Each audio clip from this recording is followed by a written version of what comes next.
Well, welcome to Breaking Through to Truth, where the ocean meets the sand and the tides wash away the debris. We are riding on the 33rd parallel around the revolution, and this is Dawnjah and Chelsia giving you the perception of life from the unseen world to bring it to a new balance, a new paradigm in which we could build upon. Wow, we're already in 2013, and, you know, it seems like there's so much information out there, and the information is a good thing to the fact that we may realize that we are experiencing a consciousness surge. And with the rise and falls of civilizations throughout time, consciousness surges do happen with the various cycles that are experienced. And in this time in our history, it seems to be a cycle full of opposing situations, which cause incredible growth and also decay of some systems. Awareness is growing because information is surging and energy is high. From politics to personal situations, life seems to have revved up to a different place where more is happening in one moment than it ever has been. If you consider our timeline from when the first cyanobacteria, the first life form, was discovered, the first life form discovered until this moment in time, January 13, 2013, which is a lot of change from that moment to this moment. So on Breaking Through to Truth, we're ones that discuss cycles of movements in time and how it's perceived by various cultures that have risen and fallen from our linear timeline. But we have now discovered that it's not a linear timeline at all. It's a cyclical movement of how we move through our solar system and how time is generated by our perception of it. And the more we knew way back in the Middle Ages, when we came out of the Middle Ages and people were studying the stars and knowing that, wow, we could be in a different place in the solar system than we thought. So as we take that into consideration and we think of how we're moving through the solar system in a spiral of energy thrusting through corridors and different fields of energy, we come to this point in 2013 where I feel like last week was an incredible fast week. And our perception of time is basically variable to the individual. So I just wanted to note that our attention to time basically creates our own world of how we experience life. So Chelsia, did you feel that last week was an incredibly fast week? Did it feel like time passed faster than normal? No. See, that's why it is about perception. And that's the amazing thing about time. Now, if you go back to, let's just say, the first mechanistic point of view of the world was based upon Descartes, Cartesian, name for how the French looked at his point of view about things. And he called the clock, the making of the clock, our whole world view was based upon that. And so he reduced, I would believe, that looking at the world as a living organism to now our perception is all based upon a mechanistic system, how everything falls into place based upon an increment of a moment in time. Well, these can adjust. Can they not adjust by your attention to the details? For instance, he didn't know that the cycles were apparent before he discovered it. But after the cycles were discovered, does this initiate a different time cycle for the civilization once they know that parameters are put upon them? Well, he was looking at a cycle. He was basically looking at a 24-hour cycle. And now what decided to become the hour? And this is the amazing part of all of this. I mean, who decided what an hour was? So what they did was they took the duration of a day based upon the equinox when the sun was of equal distribution in the sky, equal day, equal night. And they realized that the whole duration of a moment of passing through equal day, equal night consisted of a 24-hour moment.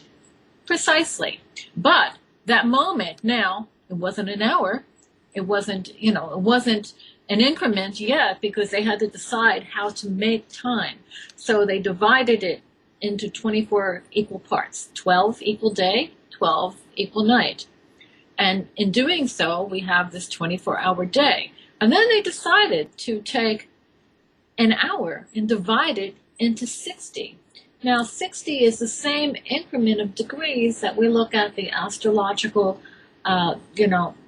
degree of time as the heavens pass as well. We have 30 degrees in each zodiacal sign, but how each degree is divided by 60 moments.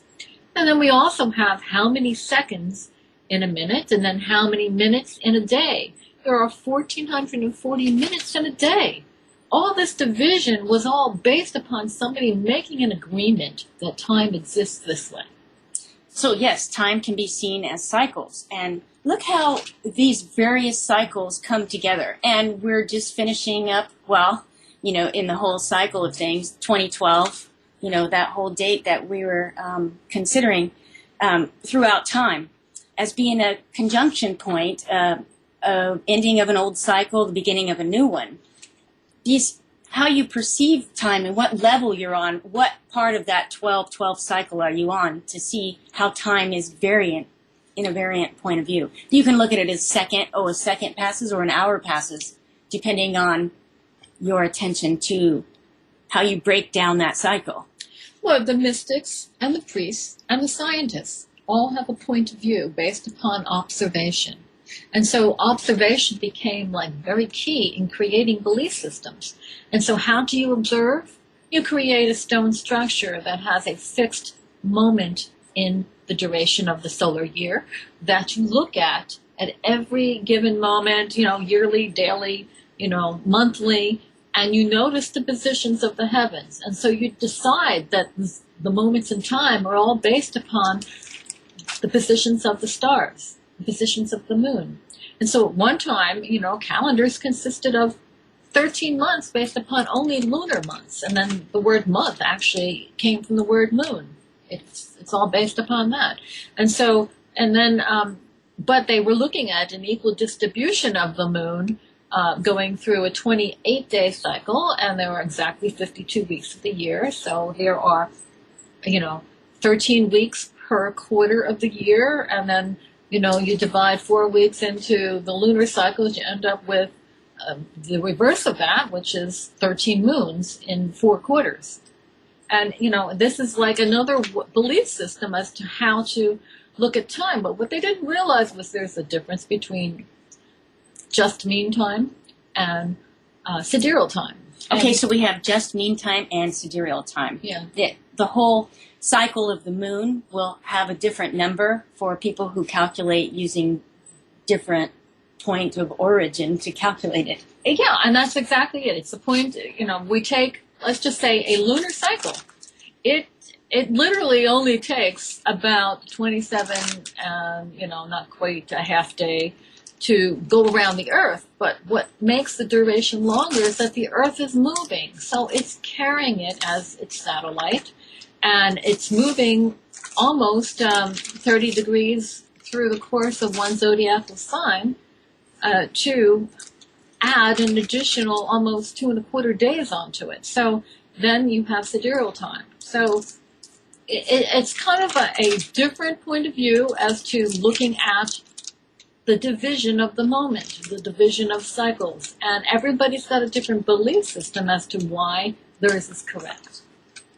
And, the ancients, whether it's the scholars or given, the mystics were given certain information based upon, Atlantean scientists of their day. And the fact that the precession of the equinox, which is an extremely long cycle for, the life of man, when you think right now, man, if he could live to be 100, that's like a decent long life, and we're looking to push those boundaries into longevity right now.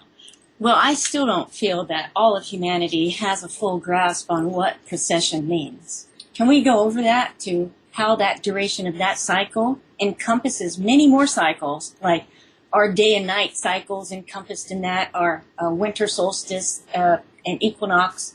All these cycles are included in this one approximately 26,000 year cycle.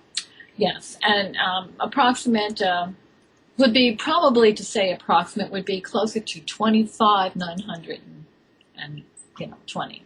So, and I'm saying approximate because somebody else has a system that is maybe less than 100 years quicker, and the Mayans actually looked at their 5,120 year cycle, and they created a 5-pointed star of 72 degrees as its rotation in the larger clock. 72 is a very important degree for them, which creates a 5-pointed star. And incidentally, we move in the precession of the equinox 1 degree every 72 years. And so, and it's also the actual angle degree of a 5-pointed star as well, which is significant when you're doing sacred geometry and adding all this to the great calendar year or the great cycle. And think in terms of mathematics, how math was formed. The original year was actually 360 days when they decided that that was going to be a day for a degree, and they created math around 360 degrees to equal a circle. Well, that makes trigonometry a lot easier so you're not figuring. Is that where a leap year came in with the extra 5 days? Or yeah, the 5 1/4 days actually changed a lot of calendars that the Hebrews would add every, I guess every, I believe it was 5 years or 6 years, they'd add an extra month. And boy, did that screw things up for people. And so, it had to come down to, I guess the Romans were looking at, let's create a calendar. And they were like saying, well, every Caesar that wanted a month named after him wanted 31 days to their month just for the power of it. And that's why you have, Julius, July, and Augustus both have 31 days to their month. Yeah, Augustus, meaning August. Yeah. That throws, December should have been Deca, but 2 more months were put in there and make it the 12th month. Well, so, no, yeah, we see that's because the original month would begin during the spring to them. And so, if you think in terms of, September, October, November, December as being, your 9th, 10th, 11th, and 12th months, then number 1 would have began when? In March. Right, okay, springtime. Exactly. Pom-poms, the first spring. Yeah. The first light of green coming out of the earth. So they could base their cycles upon when the growing season was. And we don't necessarily do that here in humanity. We're living in our 4-walled structures, and most of us don't have gardens, but maybe some do, not in California. But as these cycles, come and go, we could see that perhaps the perception of how life was and what was important to people really did come down to surviving the weather, surviving the basic elements, and making life comfortable. But now our society has valued probably something more, probably money has come to value and change us in consciousness on what we value. Like, as I see it today, it seems like the want and need for money has pulled us into an extreme that perhaps we don't value life anymore on some levels of society. Now, that's why we have to probably put a parameter on what society we're looking from, what perception. If you're out there in the world, we all know, well, then to name things would just be, hearsay. But we know that the value of money has really gotten things out of balance to what people want and what they value, in relationship to life. So do you think that today's time that we're in and how the ancients viewed cycles, do you feel like these cycles could be reminiscent of consciousness and how consciousness changes throughout the eras? Absolutely. And I didn't really finish answering on your original question about explaining the precession of the equinox, because apparently, and I have to say apparently, because we haven't quite really proven that our so-called wobble of our axis, which is what they're saying apparently creates a precession of the equinox, actually exists.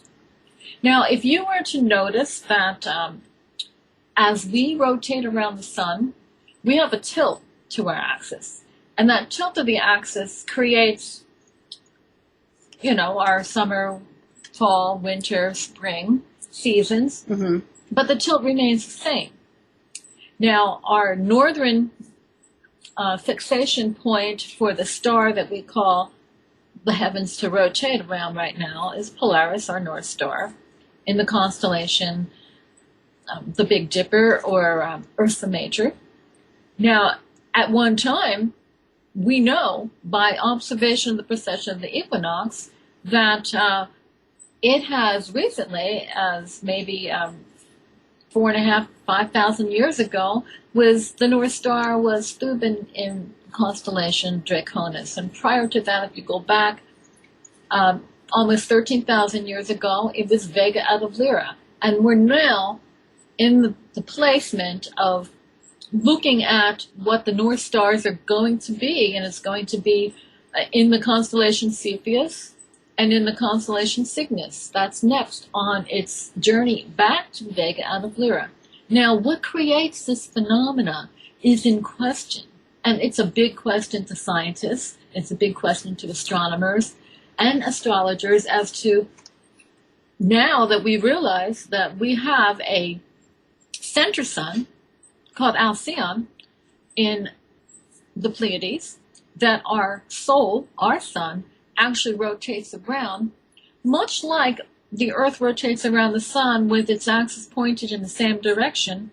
So the corkscrew effect of the sun carrying all the planets in our solar system, and it looks like a corkscrew sideways because it's a spiral effect that occurs. It takes the exact time of the precession of the equinox to go around the star Alcyon. Now, that is the big question. Is it really that orbit that creates the precession of the equinox? And many astronomers and astrologers are looking at that as evidence of what the ancients were really trying to tell us about the positions of stars in the heavens as to where they're located. Could it be a field acting upon that outside of our galaxy that we cannot see? For example, some people have speculated that we have a binary sun that revolves around our sun. And this whole, give and take, in and out kind of force could play at a different rate of time in different cycles of time. Well, definitely, that's a whole other cycle to look at. And if you want to look at it as what the ancients have left us in records, then you're looking at perhaps the binary system of Wormwood, Nibiru, Plantagenet, the Destroyer, the Black Sun. And these are all different phenomena that hopefully in our lifetime is a mystery that we can solve. And the main thing to look at all this is, it is a lot of fun being in the mystery, because now it proposes a great question that we have to solve. And we have all the capabilities within our intellect right now to solve these things. And we are witnessing great phenomena. Now, we have gone through the great alignment of our, and this is what hidden knowledge is really all about. So we have an alignment of Earth and the lunar activity of the moon, the solar activity of the sun, Sol, with the great alignment to the stellar activity of Alcyon, and its great alignment to an even super cycle of it being a satellite around the star Sirius, and that the star Sirius is also has a phenomena that is based upon its direct alignment to Vega. And now we're looking at not only humanity's origin, through all of what was written down and handed us, is that humanity came from light beings in the constellation of Lyra, a system around the star Vega, that during a time of when they were in the angelic realm, that dimensional grid of existence, they decided to create human physiology in various different forms, not necessarily looking exactly like us, different Adamic forms. Even on our Earth, we have had several different Adamic forms, and where genetic codes have been changed and rearranged to adapt to different circumstances of periodicity or astronomical phenomena, or the heat cycles or the cold cycles of man. So anyway, so looking at the great picture, we don't even know if that's the end to the great picture, because we're still Yes. traveling at phenomenal speed of going around our galactic center, and now we're just calculating different particulates of new matter coming from the center of the galaxy, and it takes us an astronomical amount of millions, Going around the Milky Way? Yeah, 11 million miles a day. Well, I think we're looking at 520 million miles, Well, years it's an to go around. astronomical Yeah. amount. And when we consider perception and how we perceive these cycles, depending on what cycle you're looking at, it really depends on what your time is here, what kind of situations you're involved in on Earth, for example. Like when people sleep, time goes by so quickly. You're in a dream state, a whole different time of reality, how things form. I mean, you're flying, you're doing many amazing things. And then is that a no time zone? I would Because say you for can't me, calculate yes. time. Yes, if you base it on the perception of this 3D world existence, yes, dream state is a timeless entity. I have to reality. agree. And because of that, we can collapse and expand time at will Yes, I believe in our dream time. Well, and that's why I think that this last week for me was incredibly fast. A whole week passed by, and the last time I remember looking on the date, it was January 6th, and I couldn't really believe we were already in 2 digits, January 13th. So I thought to myself, where was I? Yeah. Consciousness, where was I focused? And we had a conversation about January 6th being the Epiphany, the little Christmas, the moment when the Magi, after they first seen the star that so-called pointed them the way to the new Savior of the world, the Son of God, and they gifted Christ and anointed him as this particular child that was given a task here on this planet to become the Christos. And so that took 12 days, and that's where we get the original 12 days of Christmas. And so, we just went through that holiday, and how fast did that go? It flew. It did fly. That's why it's amazing to me that we are traveling and actually experiencing more in one moment in time than we ever have been in our history of humanity. If we think about consciousness and how information builds, in basically growth cycles are logarithmic, and everything builds upon the last information.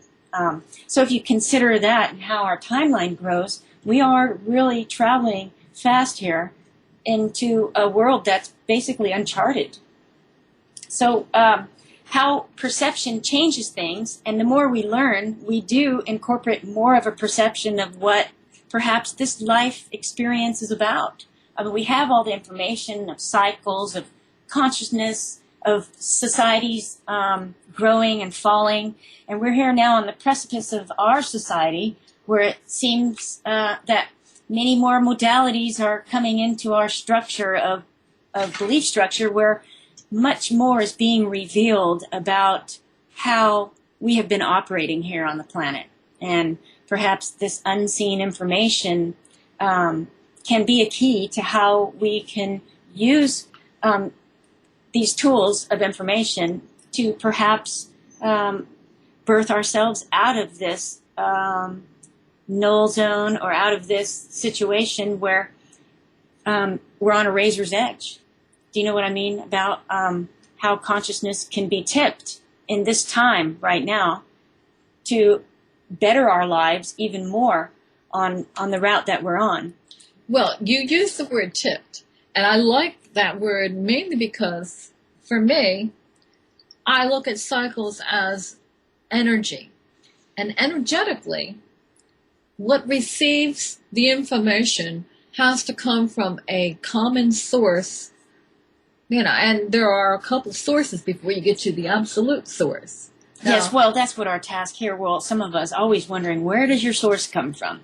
What beats our heart? What what are we here for? But again, it's the information that we receive for consciousness now has a lot to do. If you look at the precession of the equinox, the last 6,000 years, we were just beginning to wake up out of the darkest point of mankind. And this takes us into our written history. You know, if you want to look at, we go back maybe 6,000 years as far as being able to assume that, you know, the written history of Egypt was just appeared out of nowhere with a language and a high science and, you know, the gifts of observation of the stars in the heavens. And then we fell a little bit and have gone through dark period in between that height into the point now where we're beginning to wake up again. So if you look at the last 6,000 years, it's, you know, totally darkness. Now we're awakening. The point when mankind will really reach its peak may not be for another 6,000 years.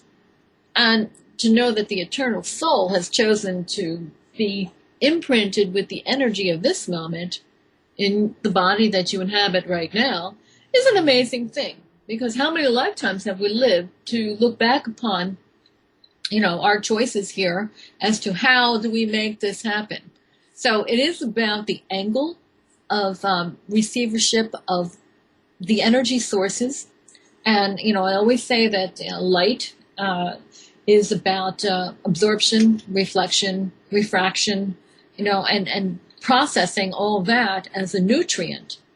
And there are certain, you know, hidden moments within the receivership of our local source of light, being the sun, as to why the mystics looked at eclipses and different moments in time, whether it's astronomical noon, to be moments to have a special quality of information, a quality of light that you were to be immersed in.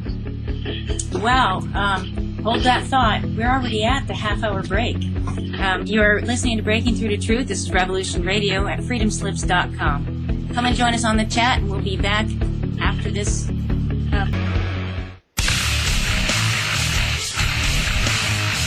Revolution Radio.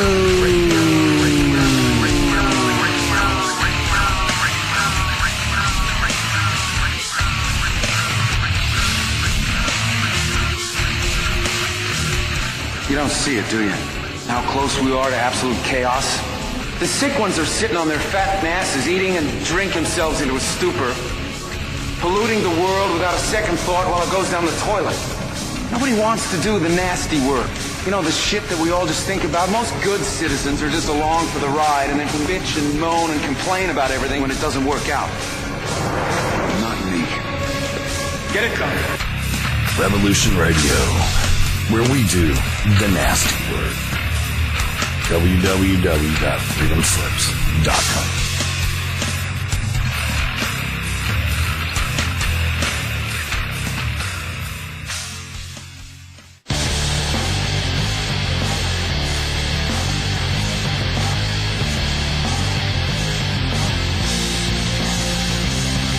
Hi, this is Bo.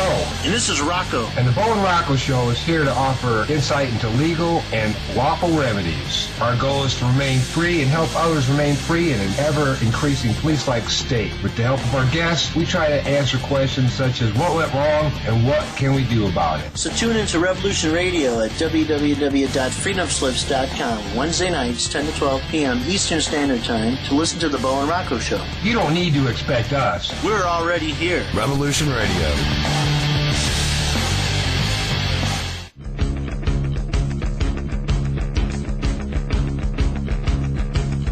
Revolution Radio.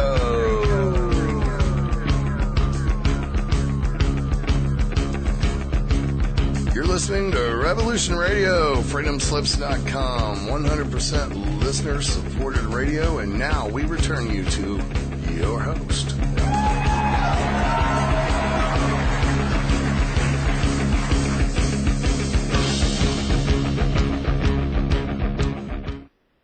Well, I guess the commercial break is over. We didn't have much of an intro, but we were talking about why mystics looked at eclipses and why these variances of energy, of light coming in, can be reflected or refracted and absorbed at different levels, and perhaps how that changes our consciousness to how much light is absorbed through the body.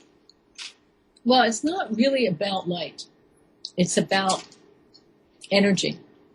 We focus on light as being, a duality principle of wave, particle, also the absence of light being darkness, and, we look at light being the essence for all of creation. But it's not necessarily looked at that way. So without the dark hole or the black hole, it collapses into a white hole, that whole essence of creation wouldn't have taken place. So what the mystics understood was that there was another quality of energy that comes through when the sun is hidden, which means, let's just say during, a lunar, a total eclipse of the sun by the moon, there's a certain property, like neutrinos we know can pass through matter. There's a certain quality of the pre-states of matter, meaning, the smallest particulate. There's actually a superluminal property that is not necessarily in our visual scope of reality to see, but is passing through faster than the speed of light, that of the moon. And if you are to celebrate that moment, you're going to receive this certain quality that now we're beginning to label things as dark energy, dark matter, as being the source field for which light emerges from. And it's no different than looking at everything as being a tiny little black hole which emerges a white hole, or the larger black hole at the center of the galaxy, which on the other side of the galaxy could be a whole dimensional creational field that could be our next incarnation, Well, the Keys of Enoch do explain that we are going to another spectra of light, that basically humanity moves up in harmonic levels, and depending on our resonant value, that's whatever field of consciousness or grid comes in to lock into the moment. Mm-hmm. So everything is based on a moment-by-moment basis, and I feel like that's very important in this time when we have high energy. I feel like we can work, experiments in the unseen world at a level that maybe can make a difference here. You were involved in an experiment in Washington, D.C. Was it about 20 years ago where people all gathered and they thought about peace? And they did studies on the effects of that. Well, actually, it was in 1997, and one of the elders of the Hopi was doing what he called 13 medicine wheels, 13 sacred cycles, and actually Drumbelow was there too.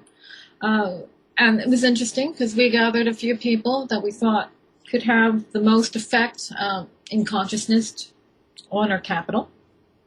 And we actually... It was a big group of people. It was a big group of people. Yes. And we actually created a medicine wheel right in front of the obelisk there, the Egyptian sundial. And sacred geometry. Well, the Masons and people pointed out that is a ley line that connects many points of interest around the globe as absolutely. The sun turns.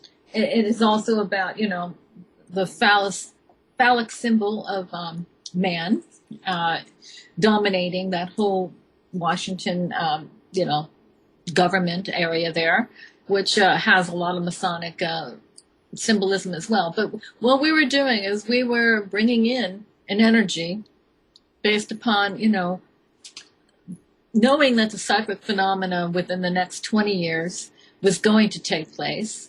And we also looked at the idea, if we were to all work in concert and we were to place our energies into these stones, that we created a circle out of stones and imprinted that whole area there, which is pretty phenomenal to be allowed to do all that.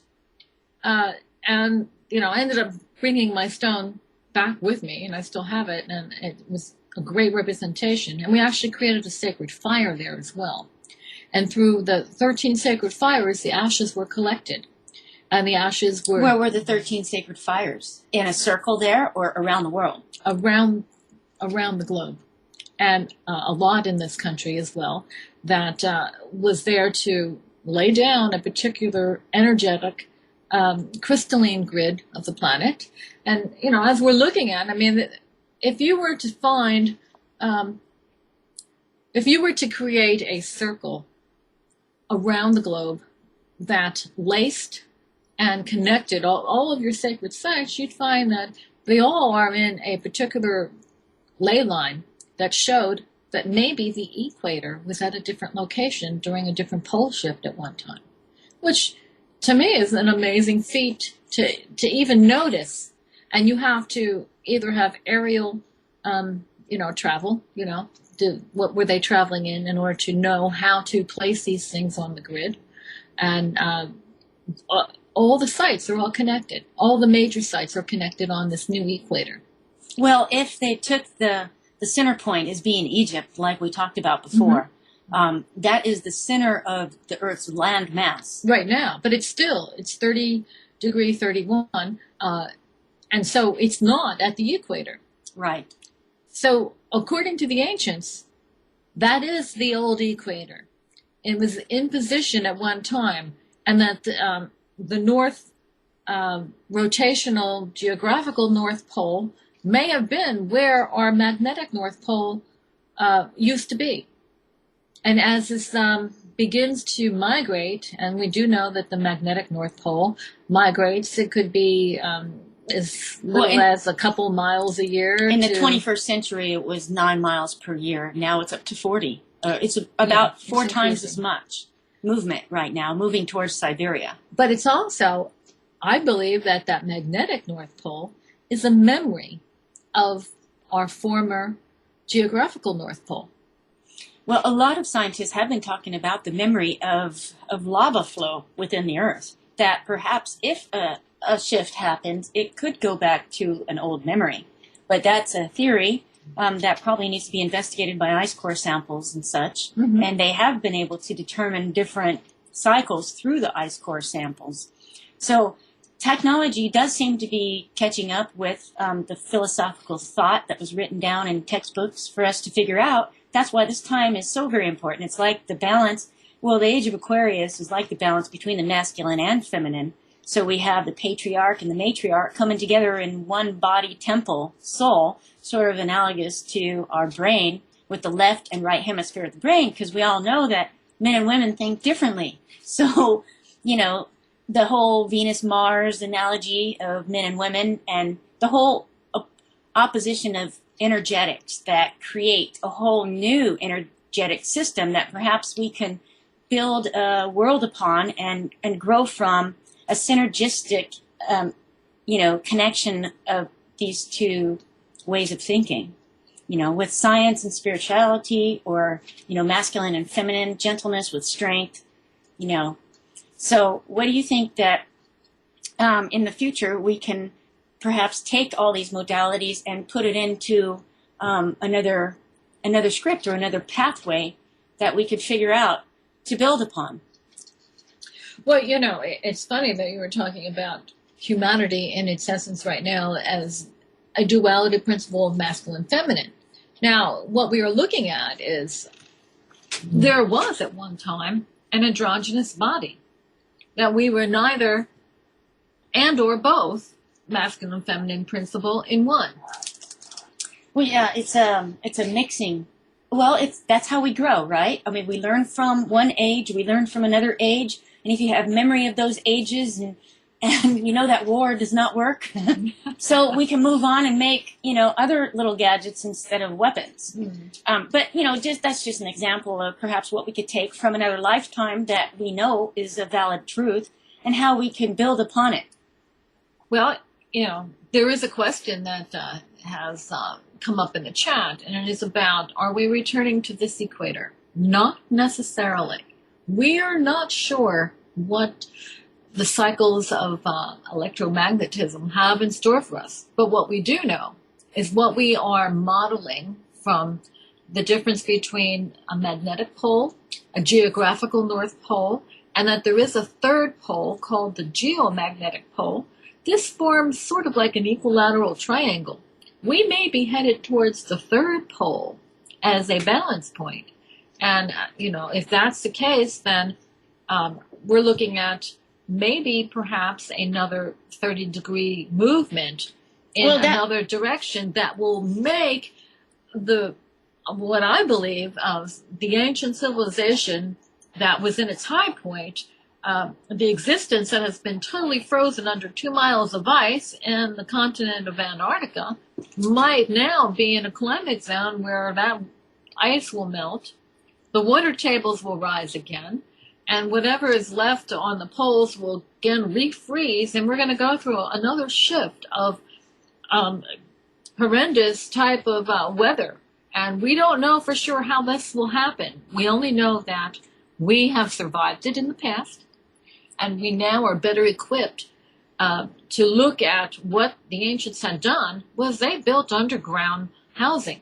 And now, if you look on the History Channel, they're showing you all these different locations that they don't know where they, or how, or who existed in these underground places.